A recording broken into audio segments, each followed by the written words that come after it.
Hello everyone, this is Anuja Saxena from Legal Edge. I take care of English language department. Hi, this is Sakshi and I take care of Legal Aptitude Department at Legal Edge. Today we are in conversation with the elite city toppers of 2019. So let's just start with introducing them. So guys, it must be a happy feeling. The aims we made and the journey we started together has come to an end. Any thoughts on the entire journey? How has it been? Tough, exciting, full of learning? Ma'am, it's a combination of all, first of all. At some point of time, it was tough. At some point of time, it was interesting. So I would say it's a combination of all. And the combination of all of these, all of these things will make our journey. So guys, the aim that we made, the journey that we started together has come to an end. Any final words on how it feels? Was it exciting? Was it full of learning? Was it life-changing? क्या कहोगे? It's a combination of all the three things, I think, and I can say that I've learned a lot of things in this year, and elite was always an aim because ज़्यादातर ये सुना रहता है कि elite निकालना बहुत ज़्यादा difficult होता है और कुछ एक लॉट ही निकाल पाता है, तो वो निकालने की फीलिंग मतलब एक्सप्रेस करने लायक नहीं रहती. मतलब जब इसका रिज़ल्ट आया, जब पता चला तो वो खुशी अलग थी. और मेरे हिसाब से एलिट निकालने के लिए जो तीन चीज़ें सबसे ज़्यादा इम्पॉर्टेंट है वो है कि आपको पेशेंस होना चाहिए, आपको उस मोमेंट पे काम होते हुए आना चाहिए क्योंकि एग्ज़ाम डिफ़िकल्ट होता है और अगर आपने ज़्यादा अपने को प्रेशर ले लिया तो आप कभी कभी वो ओवरबर्डन कर देता है आपको.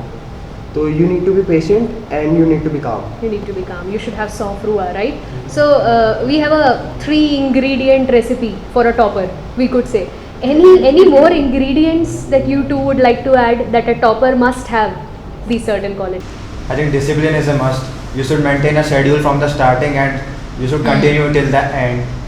There will be days when you would feel demotivated, you will feel sad, but you should cope up with all these and stay motivated and rejuvenated yourself and focus more on accuracy. That's all. बिल्कुल मैं दोनों के साथ agree करूँगा. दोनों ने वही points बोले जो मैं कहना चाह रहा था. हाँ, और बिल्कुल यही इन्हीं चीज़ों का कॉम्बिनेशन होता है जो एलिट में अच्छा रिजल्ट देता है, क्योंकि एलिट थोड़ा सा एक अलग पेपर होता है. वो क्लैट से या बाकी सारे लॉ एंट्रेंस एग्जामिनेशन से थोड़ा अलग होता है. उसमें ज़्यादा डीपली हमें पढ़ना पड़ता है, ज़्यादा टफ होता है वो. तो ये सारी चीज़ें मस्ट हैं, इंडिस्पेंसिबल हैं एलिट में सक्सेस के लिए. अच्छा, जैसे सार्थक तुमने बोला कि ये जो पूरा एलिट का एग्ज़ाम है ये थोड़ा डिफ़िकल्ट है, इसका प्रिपरेशन क्लैट से भी डिफरेंट होता है, थोड़ा डिफ़िकल्ट होता है, क्वेश्चंस लेंदी आते हैं. तो ऐसा क्या अलग तुमने किया as compare to CLAT so that कि एलिट में तुम अच्छा स्कोर कर पाओ? फर्स्ट ऑफ ऑल थोड़ा डीपली पढ़ना पड़ता है इसे. डीपली पढ़ना पड़ता ऊपर है. से जो हम सुपरफिशियली क्लैट में पढ़ लेते हैं या सिर्फ ऊपर से पढ़ लेते हैं वो नहीं, हमें बहुत डीपली पढ़ना पड़ता है एलिट के लिए. ओके. करंट लीगल नॉलेज एक बहुत स्पेसिफिकली हमें पढ़ना ही पड़ता है जो उसमें आता है. इसमें बहुत ज़्यादा एलिट में उसके प्रोपोर्शन बहुत ज़्यादा रहता है. सेकेंडली एलिट में हमें सारे क्वेश्चंस करने की ज़रूरत होती नहीं है. ये मेरा एक्सपीरियंस है. ये हमें लीगल एज में करण सर ने हमें बताया कि लीगल उसमें एलिट में आपको क्वेश्चंस कुछ ड्रॉप करने भी आने चाहिए. हाँ, तो वो इन क्वेश्चंस को आइडेंटिफाई करने की स्किल हमें पूरे साल भर हमने उस स्किल को डेवलप करा है. उसके कारण वो जब वो स्किल डेवलप हो जाती है तो एलिट में अच्छा रिजल्ट मिल ही जाता है. And I remember one of the points Karan sir said before the elite exam कि एलिट उनका नहीं निकलता जिनका बहुत अच्छा जाता है, क्योंकि बिगड़ता सबका ही है, लेकिन जिसका कम बिगड़ा हुआ होता है उसका एलिट निकल जाता है. तो आपको सब कुछ करना इम्पोर्टेंट नहीं होता, आप अपने स्ट्रॉन्ग पॉइंट्स चुनो और उन पे अपना 100% दो तो वो ज़्यादा सक्सेसफुल हो सकता है आपके लिए. मेरे हिसाब से एलिट को मैंने तीन पार्ट्स में डिवाइड किया था. पहले जो वो क्वेश्चंस थे जो मेरे को कभी अटैम्प्ट ही नहीं करने हैं, उनको देख के ही आपको पता होना चाहिए कि ये क्वेश्चन कोई भी अटैम्प्ट नहीं करेगा, और जो करेगा वो मतलब उसका तो होना मेरे हिसाब से नहीं हो सकता. और दूसरे वो क्वेश्चन जो हर बच्चा अटैम्प्ट करेगा, तो उसमें आपकी एक्यूरेसी 100% होनी चाहिए. और जो लास्ट और सबसे इम्पोर्टेंट क्वेश्चन होते हैं वो होते हैं मीडियम क्वेश्चंस. वो वही बच्चा कर पाता है जो मतलब उन क्वेश्चंस तक पहुंच पाता है. मेरे हिसाब से पहले ही 2 क्वेश्चंस पे बच्चा या तो हार मान लेता है या तो वो सोच लेता है कि उसका क्लियर होना पॉसिबल नहीं है. तो जो वो मीडियम क्वेश्चंस को हाई एक्यूरेसी और हाई परफेक्शन से जो कर पाएगा वही मेरे हिसाब से एलेट में सिक्योर कर पाएगा, क्योंकि सीट्स भी कम है और बच्चे भी ज़्यादा हैं, तो आपको हर चीज़ में आपको मतलब एज तो मिलना चाहिए किसी क्वेश्चन में। अच्छा, talking about age, like we discussed, AILET tough exam है, टफर एग्जाम है। क्या ऐसे कोई सेशंस जो हमने लीगल एज में साथ में करे, लेट अस से क्लैट प्लस के क्लासेस, क्या कुछ ऐसा यूनिक मिला वहाँ से जो लगा कि एलेट की डिफ़िकल्टी को मैच कर सकता है? आई स्टिल रिमेंबर आपकी क्लास थी एक जिसमें से जो 6 क्वेश्चंस आए थे फिगर ऑफ स्पीच वाले, वो मैम की एक सिंगल क्लास हुई थी और मतलब मैंने उनको रिवाइज़ नहीं किया था और पेपर के बाद रिग्रेट हुआ कि मैंने क्यों नहीं पढ़ा, क्योंकि वो 6 क्वेश्चन ऐसे थे कि सबको नहीं बनने वाले थे, लेकिन वो क्लास इतनी इंपॉर्टेंट थी कि आई थॉट कि अगर मैंने वो पढ़ा होता तो मुझे +6 की आराम से लीड मिलती लोगों पे, तो वो अब एक रिग्रेट रह गया, लेकिन ठीक है, ठीक है, स्कोर अभी भी अच्छा स्कोर है। भी अच्छा है। और बाकी जो लीगल जीके की क्लासेस होती थी, साक्षी मैम हमारी जीके की क्लासेस देती थी लीगल जीके की, उसमें से डायरेक्ट क्वेश्चंस आए थे और मतलब बहुत ज़्यादा हेल्पफुल था हमारे लिए।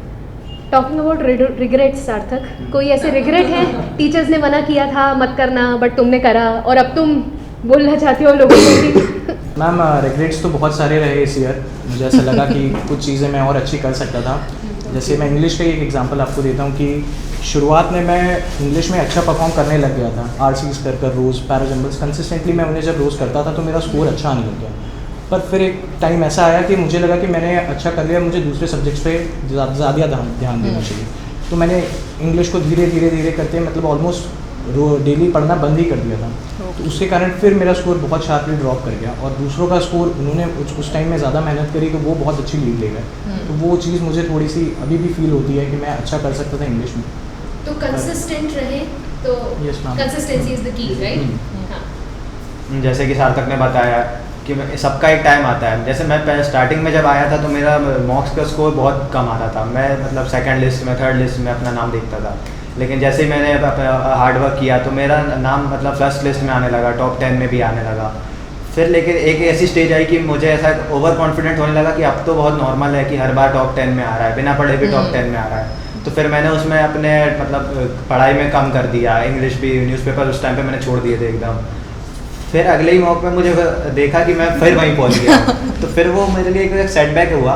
फिर मैंने डीपली थिंक किया अपने में कि क्या गलत कर रहा हूँ, शायद हाँ सच में मैं ओवर कॉन्फिडेंट हूँ। मैंने सर से भी बात करी उस बात में, तो सर ने भी मेरे को यही एडवाइस करी कि तू ओवर कॉन्फिडेंट हो गया था। तो उससे बाद में मुझे बहुत हेल्पफुल हुई उन सर की बातों से, तो जिसमें मैं वापस मैंने फिर से अपना रूटीन चेंज किया और back to where I initiate. ऐसे मोमेंट्स के बारे में बात करी जिसमें ओवर कॉन्फिडेंट फील हो रहा था, लग रहा था कि हम कर सकते हैं, पर क्या ऐसे मोमेंट्स भी थे जब you lost your confidence and लगा कि अब मुझसे नहीं हो पाएगा, आई शुड गिव अप? हाँ बिल्कुल मैम, दोनों ही तरीके के मोमेंट्स फेस करे, क्योंकि ऑल इंडिया मॉक्स जो होते थे उसमें मैंने पर्सनली फील करा कि मेरी बहुत अच्छी जब रैंक आ रही थी तो मैं बहुत ज़्यादा अपने बारे में बहुत ज़्यादा सेल्फ सेटिस्फाइड हो गया था, कंप्लेसेंट हो गया था कि मैं अच्छा कर ही लूँगा। बट देन फिर इतने अच्छे मॉक्स होते थे, इतने वेरिड मॉक्स होते थे कि रैंक कांस्टेंट रहती नहीं थी। जो हमारे इंटरनल मॉक्स होते थे लीगल एज के, जब उनमें बहुत कम रैंक आती थी, बहुत नीचे आते थे, तो वो चीज़ बहुत अंडर कॉन्फिडेंट फील करवाती थी कि अब क्या होगा। वो भी मतलब दोनों बिल्कुल मिक्स फीलिंग रहती थी। एक दिन लगता था कि बहुत अच्छा हो गया, एक दिन बिल्कुल बहुत लो हो गया। तो वो दोनों ही चीज़ें हमने एक्सपीरियंस करी। But none of you gave up, right? Yeah. So what kept you afloat? The किस motivating तरह से- factor. हाँ, the motivating factor. किस तरह से खुद को मोटिवेट करते रहे? क्या चीज़ें थी? शायद से सबकी डिटर्मिनेशन लेवल अलग होता है। किसी में ज़्यादा कंपेटिटिवनेस होती है, जो मेरे में मुझे बहुत ज़्यादा कंपेटिटिव हूँ मैं, और जब रैंक्स कम आती हैं तो वो एक इमोशनल सेटबैक टाइप का होता है कि बुरा लगता है। मेरी वाइब्स अच्छी थी, मतलब फ्रेंड्स अच्छे थे जो कि मोटिवेट करते थे कि you need to prove something और आप इसलिए आए हो। एक ये बैक ऑफ द माइंड चलता था कि अपने पेरेंट्स को प्राउड फील कराना है। तो वो ऐसे डायरेक्टली फील नहीं होता, लेकिन कहीं ना कहीं वो दिमाग में चलता रहता है। तो आपकी किसी मॉक में रैंक कम आई है तो आपको वो मोटिवेट करता है कि आप ज़्यादा हार्डवर्क करो, आप अपनी गलतियाँ एनालाइज करो और अगली बार वो ना हो, उसका ख्याल रखो। तो मेरा तो यही था। जब भी हमारे कोचिंग इंस्टीट्यूट में रैंक्स जब पे लगती थी और जब आपकी रैंक को आप ऊपर देखते थे, जो खुशी होती थी उस वो एक्सप्रेस नहीं कर सकते मतलब, और जब भी आपकी रैंक नीचे होती थी तो फिर वो दुख भी आप एक्सप्रेस नहीं कर सकते उस हिसाब से। तो वही सब चीज़ें, मिक्स फीलिंग्स है, यही सब है। और टीचर और सारे मेंटर्स के जो वर्ड्स हैं वो इतने मोटिवेटिंग थे कि मतलब कोई और मोटिवेटिंग वीडियोस भी देखने की जरूरत नहीं पड़ती थी। इन्हीं सभी से कारण पूरी जर्नी मेरी ऐसी। That's a great Yeah, compliment. yeah, definitely. So, ठीक है, बहुत सारी रिग्रेट्स की बातें करी, लो मोमेंट्स की बात करी। आगे कोई प्लान? अभी तो ठीक है, कॉलेज जाने के लिए कुछ सोचा होगा, कुछ प्लान, देखो शक्ल से लग रहा है कि बहुत सारे प्लान्स बना रखे हैं। Anything that you're looking Any forward new to? skill that you Yeah. want और you to have been learn? like missing out for the entire year, क्योंकि ऑब्वियसली बात है। अच्छा, सोशल मीडिया कितना यूज़ किया? मैंने तो बंद कर दिया था, मतलब सच में? सच में?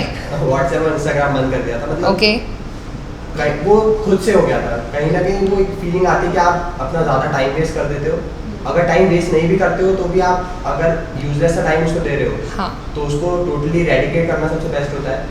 तो मैंने तो टोटल बंद कर अच्छा, दिया। टेलीग्राम यूज़ किया? वो बस लीगल एज के लिए करना पड़ता था। लीगल एज के लिए करना पड़ता था। Content आता था। टेलीग्राम चैनल, क्या वो हेल्पफुल था तुम्हारे लिए? अच्छा, ऐसा कैसे कि व्हाट्सएप डिस्ट्रैक्शन था बट टेलीग्राम नहीं था? हाँ। बिकॉज टेलीग्राम पे हम लोगों का जो इंस्टॉल करने का एक मोटिव था वही था कि हमको वो प्रेप कंटेंट चाहिए था। ठीक है। Academic motive. Academic हाँ, नहीं एकेडमिक था। मोटिव था। तो वो ज़्यादा डिस्ट्रैक्टिंग था नहीं, पता नहीं क्यों। टेलीग्राम में हम ऐसे लोगों से कनेक्टेड थे जैसे हमारी क्लासमेट जिनसे हम कम्पीट कर रहे हैं, अपने टीचर्स से जो हमें मतलब कंटेंट शेयर जो करते शायद थे। व्हाट्सएप पे मिसिंग होता। हाँ, व्हाट्सएप में हम रिलेटिव से कनेक्टेड रहते हैं जो मतलब वो और डिमोटिवेटेड कर देते हैं ज़्यादा।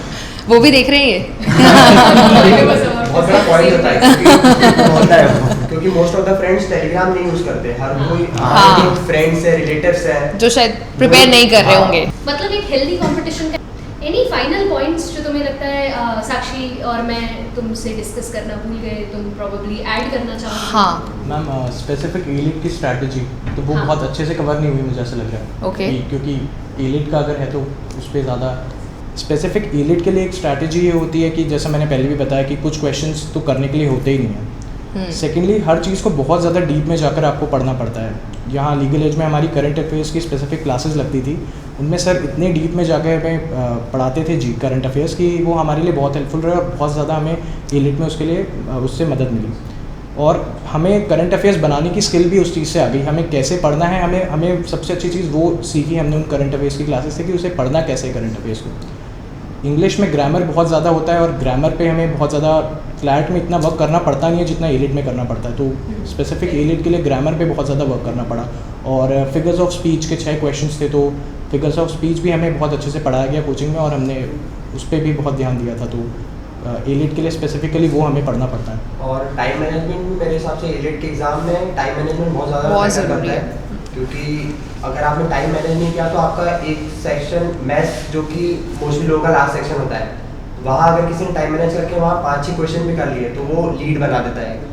और दूसरी चीज़ तो ये रहेगी, आप अगर काम रहोगे वो पेपर करते टाइम, क्योंकि most of the times paper difficult होता है तो वो आपके माइंड को अफेक्ट कर जाता है और लोग वहीं प्रेशराइज हो जाते हैं बहुत ज़्यादा। तो आपको उस टाइम काम रहना बहुत ज़्यादा इंपॉर्टेंट है और अपना बेस्ट देना बहुत ज़्यादा इंपॉर्टेंट है। मैं लीगल रीजनिंग के लिए एक स्पेसिफिक चीज़ कहना चाहूँगा कि एलिट ज़्यादातर बहुत न्यूएंसेस और सटलिटी से क्वेश्चन बनाते हैं, जो भी एलिट का पेपर बनाते हैं। तो आपको वो पकड़ना बहुत इंपॉर्टेंट है, नहीं तो आपका वो क्वेश्चन तो पक्का गलत होना है। तो उसके लिए आपको रीडिंग कॉम्प्रिहेंशन, आपकी स्पीड के साथ साथ एक्यूरेसी भी होनी चाहिए क्या, ताकि आप वो पकड़ सकें और वो क्वेश्चन को एक्यूरेसी के साथ अटैम्प्ट कर सकें। और लीगल नॉलेज का मेरे हिसाब से एक इम्पॉर्टेंस एलिट में ज़्यादा है क्लैट के अलावा, क्लैट के बजाय, क्योंकि एलिट में इस साल जैसे कि इस बार उन्होंने लीगल जीके का काफ़ी सारे क्वेश्चंस प्रपोर्शन ज़्यादा था इस बार। हाँ। तो आप उसको लीव नहीं कर सकते, क्योंकि मेरे हिसाब से बहुत सारे जो ऐसे स्टूडेंट्स हैं वो इस चीज़ को मतलब पूरी नेगलेक्ट कर देते हैं। लेकिन एली में हमें स्पेसिफिक क्लासेस होती थी लीगल जीके की, तो जिससे हमें बहुत फ़ायदा मिला। और मेरे हिसाब से और कोई कोचिंग इंस्टीट्यूट शायद लीगल जीके की क्लास लेता भी नहीं है, तो उससे हमें बाकी सारे बच्चों से बहुत ज़्यादा एज मिल गया था। So I guess I hope rather Yeah. कि हमारा discussion useful रहा हो for काफी सारे people students के लिए। watching this. Yeah. Yes, and we wish you all the very best, all the 3 of you. Thank you. Have a great time ahead. Thank you. Thank you so much.